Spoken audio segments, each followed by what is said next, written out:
guys, welcome back to my channel. So a year ago on my old Roblox YouTube channel, I uploaded a video where I made a haunted mansion for the very first time, and it wasn't great. It was a pretty bad house overall. I was still very new to building, still very new to Bloxburg, and that video was deleted not long after it was uploaded because I was embarrassed about how bad it was. I do kind of wish it was still on there so I could go back and look at it and compare, because this year I knew I had to redeem myself. It's the spooky season again and I had to build a haunted house which wasn't terrible, and I think I might have done it, guys. I'm really proud of this build. I've literally worked my socks off for like the last week. This has literally started like a week ago today and I've just finished it before I started recording this tour. So I have worked very hard. The haunted house has come to a total cost of $327,082, so it's very expensive. It's taken a lot of time and effort, but I'm super proud of the house and I'm ready to show you guys what it looks like. So let's head up there. So the 5-story game pass has come so in handy for this house because I wanted to do this kind of not driveway, but this like stairway up to the house. I actually saw this when I was looking at reference pictures because I went on Pinterest and searched haunted house, and I found this one haunted house that had like a stairway like this, and I really love how it looks, and that was kind of what this whole house was based off of. So this is kind of really what I wanted. Now I am showing you the house during the day. It does look 10 times better at night. I'll put a picture of the screen on what it looks like at night, but for you to be able to see all the details and stuff, I wanted to do it during the day because it does get very dark at night time. But let's head up towards the house. So you come along this huge driveway and then we have this stairway up here so you can go up either side. I'm going to take this way. I always go this way. I don't think I've ever walked up the other side, you know. And then if we carry on up here, we reach my beautiful haunted house. Now I do really love how the house looks. I feel like if I did this in pastel colours and made it really cute, it would be an adorable house. But with all like the rusty and like wooden bits, it looks very old, very run down and abandoned, and I absolutely love how it looks. I wanted to do a different coloured house because I've seen most people who do haunted houses tend to do it for brick. I don't really use brick on like whole walls very often. I feel like I really struggle with detail with brick, so I wanted to use like a different colour, so I went for this like dark green, and I think it works really well for a haunted house, and it goes super nice with like all the red tones of the autumnal trees and stuff. And look at this rain just kind of adding to the whole vibe of the house. I love it. So this is the house. I will head inside. There's not really too much to show you outside. I just kind of placed some old kind of dead trees, some pumpkins, some like fallen leaves and stuff, just kind of creepy autumny garden. But we will head towards the front door, which is around this little corner here. So here we are at the front door. I love these new doors they've added. They are perfect for haunted houses, especially with that creepy little door knocker on it. But this is the entranceway, which I think is one of my favourite parts of the house. I think it looks absolutely stunning. It looks very old-fashioned. I love the staircase here, and we have some pictures on here that I made myself. I made all of these decals, so these are supposed to be like creepy Victorian version of me and Pookie. So there's like little Victorian me there, and on this side we have little Victorian Pookie, and I think it's really cute. I think they look so old-fashioned and cute. So if you do want to use these decals, they will be linked down below. And then we have a huge one of the pair of us here with this big old picture frame around it. I love how this one looks. But that is the entranceway. As you can see, we have the doorway into the living room and the study over there, and then over here we have just a little seating area in this corner. I want to use like lots of spiders and kind of leaves and stuff to make this house look like it's been abandoned and it's just left to ruin, and I really think I've got that look with this house. I think I'm going to start by showing you guys, let's go towards the kitchen because then we can go out into the garden and see that whilst it's still light. So this is the kitchen. This is the first room I really did inside the house other than the entranceway, like the first proper room, and I really like how it looks. I kind of left some of the chairs like pulled out, so they've just been ditched and they've just been left there when anyone abandoned this house. Like they just left the chairs behind. Like I didn't want it to be too overly neat, like maybe somebody's broken in here before I moved it, or maybe the ghosts of this haunted house have moved these chairs. How scary. Yeah, so this is the kitchen. We have a slimy frog on here that somehow got into the kitchen. We have the oven, so it's still actually a functional house. If you ever wanted to like live in a creepy haunted house, you could still live in here. I use this big old fridge here because I felt like you wouldn't really have one of those kind of modern looking fridges in a Victorian house. I don't really know what their fridges looked like back then because they didn't have electricity, so I don't know how they kept stuff cool, but I went with this big old fridge because it kind of just fit the vibe a little bit. This is the garden here. I love these French doors, and look, I love how this door like isn't opened all the way because the counter's there. Like how amazing does that look? Oh, I'm in love with these. I think they're amazing. But this is the garden here. I didn't put too much in the garden. We just got, again, pumpkins, dead trees, like trees with like autumn like dying leaves. We have this huge tree over here which is a tire swing, which I thought the little girl who lives in this house would have used.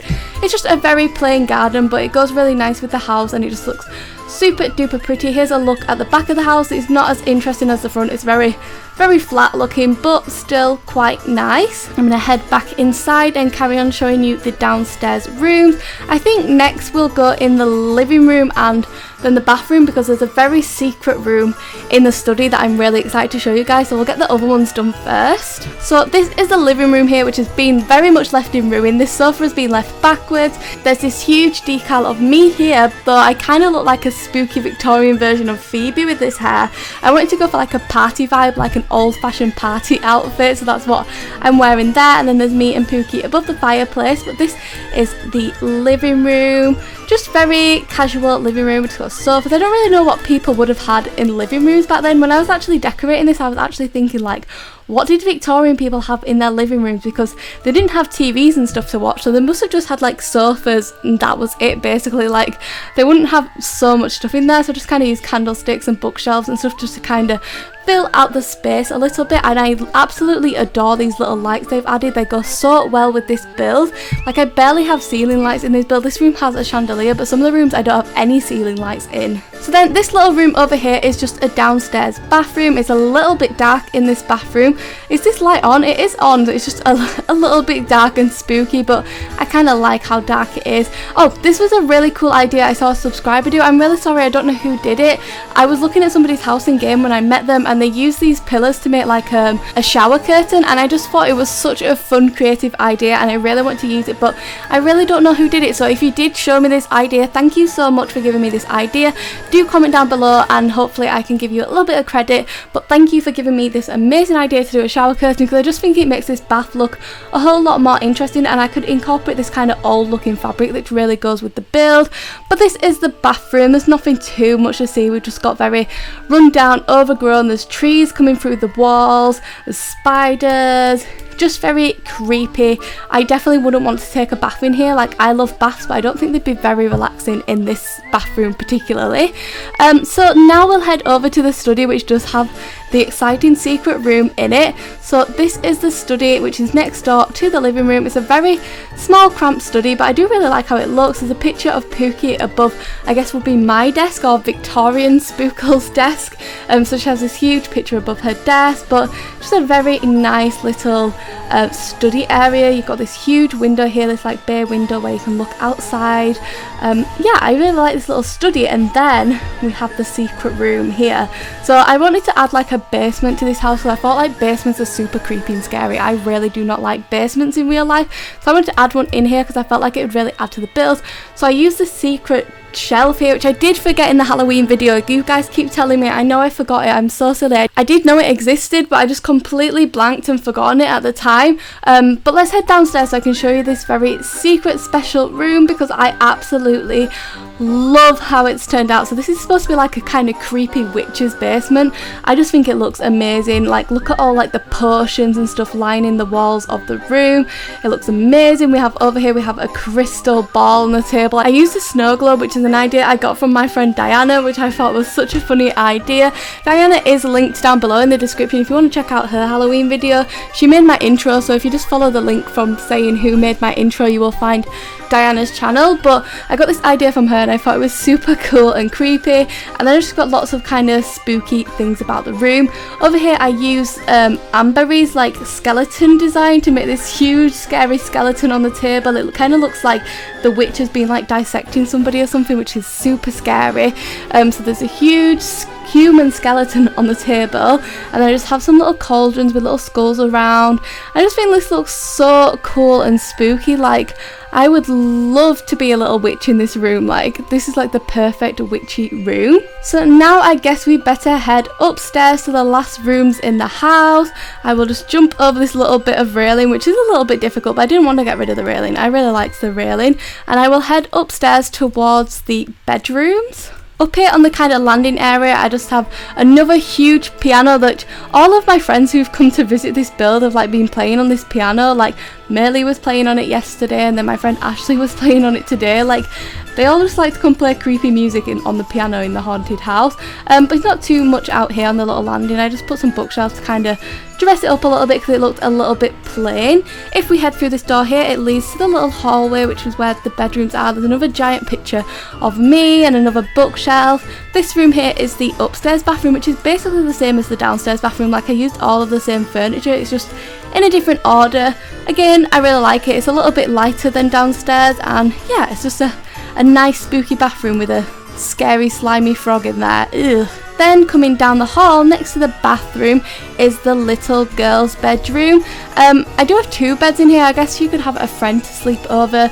I don't know why I put 2 beds in when I only wanted to be 1 child, but yeah, she can have a friend sleeping over. It's a very spooky, scary bedroom. I really wanted to add a doll's house in it like I did in Pookie's bedroom, you know, Amberry's design of a doll's house, but for some reason the wall items are still glitching and it wouldn't let me put shelves anywhere near each other to do it, so unfortunately I couldn't add that, which is a shame because I think it would have looked super duper nice in here, but never mind. But this is the bedroom here. I do really like how it looks actually, even though it's super creepy. I think you can still tell it would be a child's bedroom from all like the toys and stuff and everything I've got laid out. And then we have a creepy little rocking chair here where the mum would read books to the little girl while she was in bed. Obviously when they lived here it would have looked so much nicer because it wouldn't have gone rusty and mouldy and run down. Like, it would have actually been such a nice house to live in at the time. Now we're just going to come out of the door and run past this creepy scary bat and into the bedroom. So this would have been my bedroom. So this is where Victorian spookles would have lived. I don't know why I keep calling them that. I don't even know if this was like a Victorian house. I didn't really base it off any era in particular, so people are like very educated on what Victorian houses look like, please don't comment saying it doesn't look like one, because it wasn't the plan. I just kind of keep calling it that. It's just supposed to be an old rundown house. But this is the like mum's bedroom, so we just have a big bed here which is very messy. She's left all sorts of stuff in it when this was abandoned. And then over here we have her closet and a desk. I just think this looks super spooky. I kind of really want to add like the automatic lights into this house so that when you go in the rooms the lights come on automatically like a ghost has turned them on. I think that would be really scary and spooky. And then this door here just leads to the balcony where you can look out over the whole of the house. It is nighttime now, so you can see how scary this house looks at nighttime. I really like it when it's about 6 o'clock in game where it's starting to get nighttime and you've still got the kind of like greeny sky. I think this is when the house looks perfect. But that is basically all of the house. I absolutely love how it's turned out. I'm so proud of myself for building it. It's definitely 10 times better than the one I built a year ago. So let me know what you think to the house down below in the comments. If you guys do want to see how I built this, there is a very long speed build coming up for it now. This build did take over 5 hours to make, so it's a super duper long speed build, so you might want some popcorn if you're going to stick around and see how I made it. But if not, that's totally fine. Please do like and subscribe if you did enjoy this video. Comment down below with any future video ideas. And as always guys, a huge thank you for watching. Bye guys. Mwah.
Thank you for watching all the way to the end of the video. Please do like and subscribe if you did enjoy this video, comment down below with any future video ideas, and a huge thank you for watching. Bye guys! Mwah.